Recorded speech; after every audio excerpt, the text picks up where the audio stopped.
श्री स्वामी समर्थ. श्री स्वामी खंडोबा मंदिराकडे प्रथम बसले. 1856च्या कार्तिक महिन्यात श्री स्वामी महाराजांसह चिंतोपंत टोळ सोलापूरहून अक्कलकोटास निघाले. त्यासाठी त्यांनी 2 चांगले घोडे मागविले.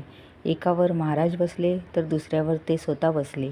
बरोबर अन्य एक चाकर होता.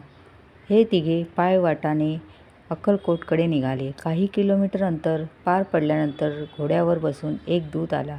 कलेक्टरनी टोळ यांना तातडीने बोलावले होते. त्याप्रमाणे टोळ माघारी निघाले. महाराजांना एका झाडाखाली बसवले. आपण येई तोपर्यंत महाराजांना कोठेही जाऊ देऊ नकोस, असे त्यांनी चाकरास सांगितले खरे, पण टोळ गेल्यानंतर स्वामी महाराजांनी ची चुळबुळ सुरू केली. इकडे तिकडे भटकू लागले. जवळच एक बाग होती, तिथे शिरले नि अचानक गायब झाले.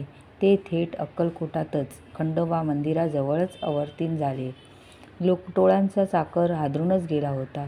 हम किसी के हुकुम के ताबेदार है, असे म्हणून ते गुप्त झाले होते. श्री स्वामी मंदिरात शिरले नि खंडोबाच्या मुखवट्याशी खेळू लागले.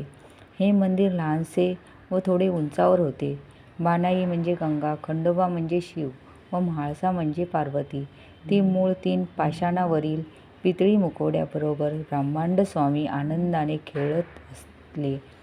स्वामींच्या तेजस्वी योगमूर्तीस पाहून त्यांना कोण बरे रोखणार. तेथून महाराज निघाले ते थोरल्या गाववेशीवर असलेल्या निशाण ठेवण्याच्या फाटकाकडे थांबले. तिथे 3 दिवस निराहार बसून राहिले. इथेच थट्टा करणाऱ्या अहमद अलीखा नाईकवाडी नावाच्या रिसालदारास वैदिक हिंदू धर्माच्या तेजस्वी अलौकिकत्वाची जाणीव करून दिली. तेव्हा त्याने महाराजास चोळप्पाकडे नेले.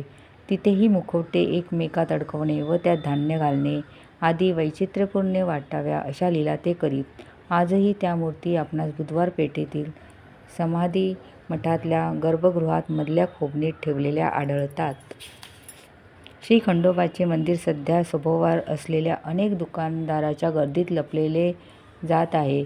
त्यांना अक्कलकोट क्षेत्राची नीट माहिती आहे. ते इथे जातातच, पण अनेक स्वामीभक्त नेहमी माहिती नसल्यामुळे या खंडोबा मंदिरात जात नाहीत. निर्गुण निराकार परब्रह्माचे सगुण साकार रूप अक्कलकोटात प्रथम अवतरले ते इथेच. त्यामुळे या स्थानाचे महात्म्य आगळेच आहे. श्री स्वामी समर्थ.